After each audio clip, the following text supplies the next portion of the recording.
Hey everyone, I want to talk about something that's honestly infuriating. If you're a veteran, or you care about someone who served, this one's going to hit home. Today, I'm breaking down a congressional testimony that exposed just how broken the VA exam system really is.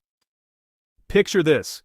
Billions of your taxpayer dollars, every year, pumped into a system that's supposed to look after veterans. These exams decide if you get disability benefits, what type of care you can access, and for some, whether you can pay the bills or put food on the table. But here's the kicker. Almost 20% of those incentive payments to the companies running these exams. They're wrong. Let that sink in. That's 1 in 5. To put it in plain English, imagine running a diner.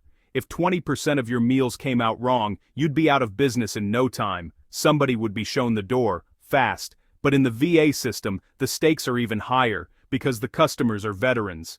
And it's not just about a bad meal. It's about health, dignity, stability. Now, dig a little deeper and things get even more disturbing. About 90% of these exams, they're done by for-profit companies. The people in charge of oversight? Hard to find. The testimony called for Congress to haul in these company leaders, face to face. No more hiding behind paperwork. They need to answer, directly, why the error rate is so high and what they're doing to fix it. And here's a story that hit me hard. A military sexual trauma survivor, required to get an exam, is told it'll happen in a hotel room. A hotel room. Not even a proper clinic, just whatever space the contractor booked. As long as they fill out the paperwork, they get their bonus. No questions asked. This isn't just a paperwork problem, it's about trust. It's about safety, professionalism, and basic respect for people who put everything on the line for this country. There's more. Review cycles for these exams, which used to happen every couple of years, are getting pushed back. That means more delays, more frustration, and more veterans left waiting for answers. So what's the bottom line? When someone serves, the least we can do is make sure the system set up to support them actually works. Right now, with all these errors and profit-driven shortcuts, that promise is being broken. It's time for real transparency, real accountability, and real reform. Now, not next year, not when it's convenient. If you care about veterans, this is the fight. If this breakdown helped you understand the issue, hit the like button, drop a comment with your experiences, and subscribe for more deep dives. Thanks for watching. Ranking members, you recognize, sir. Thank you, Mr. Chairman. I appreciate this. This is a really important hearing because we are spending billions of taxpayers' dollars every single year on this program, covering millions of exams for our veterans and paying out millions in incentives, nearly 20% of which were wrong. So right before this, I had a small business committee hearing this morning, and I'll put the small business hat on here. Can you imagine if you were running a small business, let's say a diner or something, and 20% of the meals you sent out from the kitchen were wrong? The business isn't going to last very long, or at very least, the cook's going to get fired. That is a massive problem to have 20% wrong, and we can't tolerate that level of inaccuracy when it comes to serving America's veterans and protecting our taxpayers. So, Chairman Luttrell, I look forward to continuing to working with you to do something, an upcoming roundtable or some sort of event. Maybe we can hear directly from the contracted companies. I think with these for-profit companies controlling 90% of the exams, we need to hear from them what controls they have in place and how they are fixing these problems, as well as hearing from you all.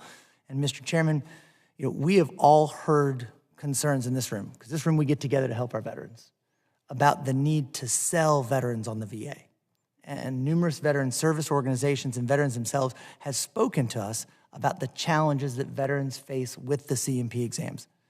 So if we want to ensure that veterans have trust in the VA and are comfortable seeking it out for care, then we should start by ensuring that their very first interaction with the system is a welcoming and assuring one.